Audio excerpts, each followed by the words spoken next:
रसाल। राम जी को जब कौशल्या जी पकड़ लेती है तो हाथ में उठाती हैं और कहती कि तुम्हें क्या चाहिए, चुप हो जाओ। क्योंकि राम जी को डर लगता है कि अब तो मैया मारेगी। दौड़ा रहा था मैं, तभी से पिताजी को हाथ में आ गया तो मैया कहीं मुझे मारने न लगे, इस डर से चिल्ला चिल्ला करके रोने लगे। तो जोर से रोने लगी तो मैया ने कहा, रो मत, तुझे जो चाहिए वो मांग ले, मुझसे रोता क्यों है? अरे हम तो दौड़ा रहे थे कि तुझे ले जा करके कुछ खिलाएंगे, भोजन कराएंगे, तुझे भूख लगी होगी।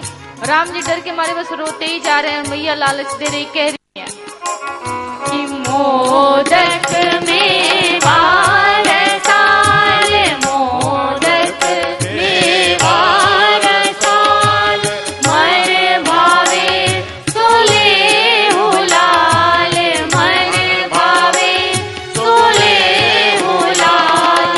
और गई है रुचिर पाल, और गई रुचिर पाल। कि मोदक में बार साल, मन भावे सो ले उलाल। मोदक चाहिए कहा ना, मेवा चाहिए ना, कहा दूध पिला तो कहा ना, कहा मन भावे सो ले उलाल, जो तुझे अच्छा लगता वही मांग ले।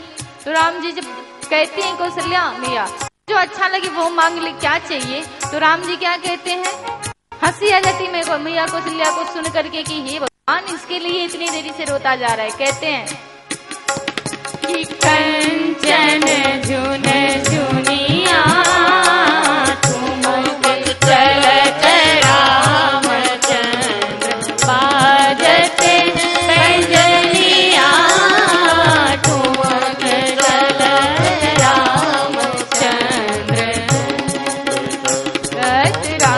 रामचंद्र ठुमक चलत, ठुमक ठुमक ठुमक ठुमक ठुमक ठुमक ठुमक चलत रामचंद्र। राम जी को मनाती हैं, लेकर के जाती हैं, महाराज दशरथ के साथ भोजन करते हैं। और बड़े होते हैं प्रभु विश्वामित्र जी आते हैं, उपनयन संस्कार होता है प्रभु का, विश्वामित्र जी आते हैं मांगने के लिए दशरथ जी से कि दे दो, राक्षसों का वध करना है, इन्हीं के द्वारा होगा।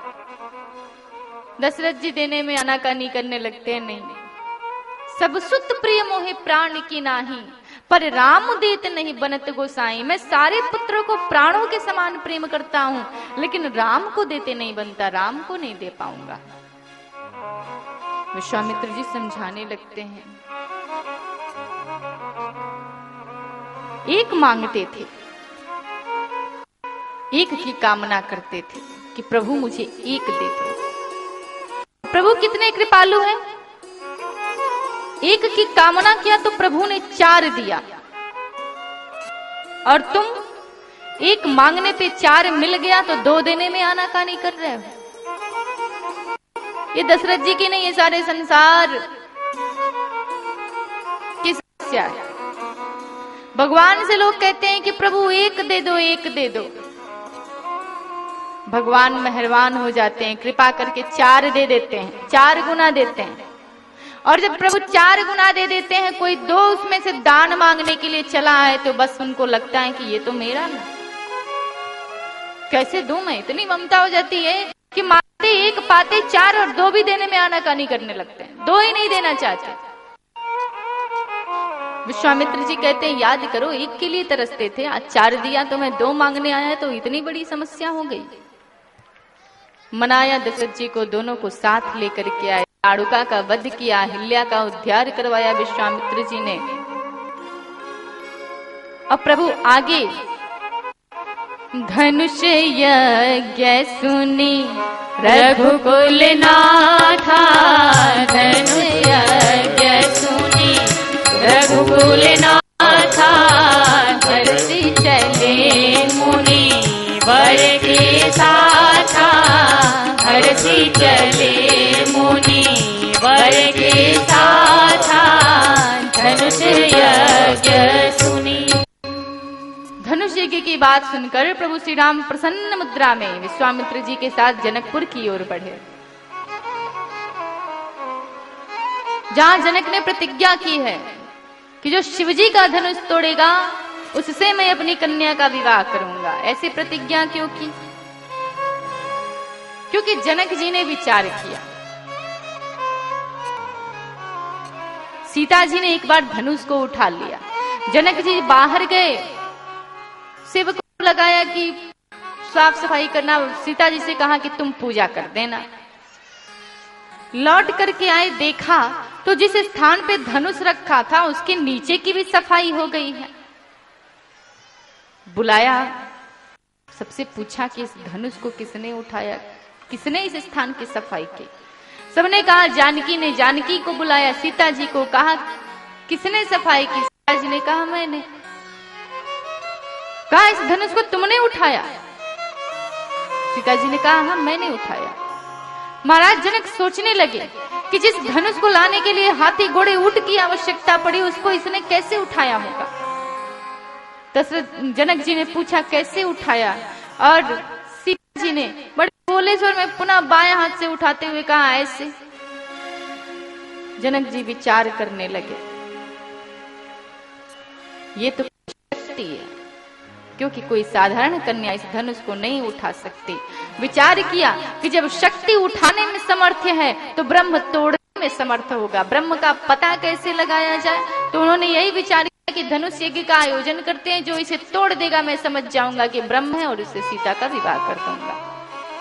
तो उस धनुष यज्ञ में पधारते हैं भगवान श्री राम, लक्ष्मण जी और विश्वामित्र जी। भगवान श्री राम पहले ही पुष्प वाटिका में सीता जी को देख चुके हैं, सीता जी राम जी को देख चुकी हैं। सीता जी ने गौरी जी से वरदान भी मांगा कि मुझे राम को दिला दो, पति के रूप में राम ही प्राप्त हो। सहस्त्रों राजा आए हैं धनुष को तोड़ने के लिए, सब जाते हैं धनुष को तोड़ने के लिए, लेकिन किसी से नहीं टूटता। क्यों नहीं टूटता? सहस्त्र राजा है, तो कारण है न टूटने का। पहला कारण, एक राजा जब जाता है ना तो वो प्रार्थना करता है कि प्रभु धनुष मुझसे टूटे। और इधर जनकपुर वासी राम जी को देख चुके हैं, उनके स्वरूप को देखे इतने मोहित हुए। सारे जनकपुर वासी प्रार्थना करते हैं हे प्रभु यदि किसी भी जन्म में कोई पुण्य किया हो तो उस पुण्य का फल यही देना कि धनुष राम जी से ही टूटे अथवा किसी से न टूटे। तो एक राजा जाता तो मन में कामना करता है कि धनुष टूट जाए मुझसे, और बाकी जितने भी जनकपुर वासी हैं हजारों की संख्या में हाथ जोड़ के प्रार्थना करते हैं प्रभु इससे धनुष न टूटे। भगवान बेचारे किसकी हजारों की सुने कि एक की सुने, धनुष नहीं टूटता है।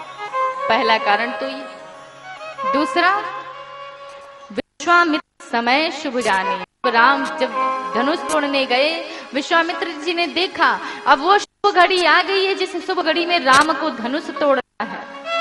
जब राम जी गए तो जितने भी जनकपुर वासी थे सभी हाथ जोड़ के प्रार्थना करने लगे यदि किसी जन्म में कोई पुण्य किया हो प्रभु तो राम जी से ही धनुष टूटे। सब एक साथ प्रार्थना करने लगे, शंकर जी से, गणेश जी से।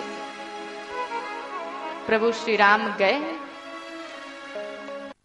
और धनुष को कैसे तोड़ा बाबा लिखते हैं कि लेते चढ़ावत खेचत गाढ़े, लेते चढ़ावत खेचत गाढ़े, काहू न लखा देखी सब ठाड़े, काहू न लखा देखी सब ठाड़े, लेते चढ़ावत, लेत चढ़ावत खेचत गाड़े, काहू न लखा देखी सब ठाड़े।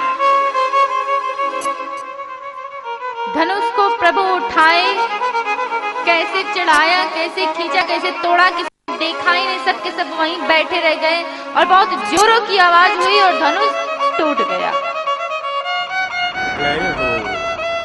सबने प्रभु श्री राम पे पुष्पों की वर्षा शुरू कर दी, सबके मन की कामना पूर्ण हो गई। सब यही चाहते थे राम जी से धनुष टूटे, किसी से न टूटे, सीता का विवाह राम जी से हो। और तुरंत सीता जी जयमाल लेकर के आई, राम जी के गले में पहनाया, राम जी ने सीता जी के गले में पहनाई। एक विवाह तो हो गया। बोलिए सियावर रामचंद्र जी महाराज की जय। जैसे धनुष टूटा परशुराम जी आ गए। धनुष किसने तोड़ा? किसी प्रकार लक्ष्मण समझाया न समझे, जनक जी ने भी समझाया न समझे, अपने आप ही कहा यदि मेरे, राम जी ने कहा मेरे इस चाप को यदि तुम अपने हाथ में ले लोगे तो मैं समझ लूंगा तुम ईश्वर। और देत चाप आपो ही चले गए राम मन विस्मय भयो। वो जब दिए तो अपने आप ही भगवान राम के हाथों में चला गया। राम समझ गए कि ये तो ईश्वर है। और उसके पश्चात कही जय जय जय रघुकुल के तू, कही जय जय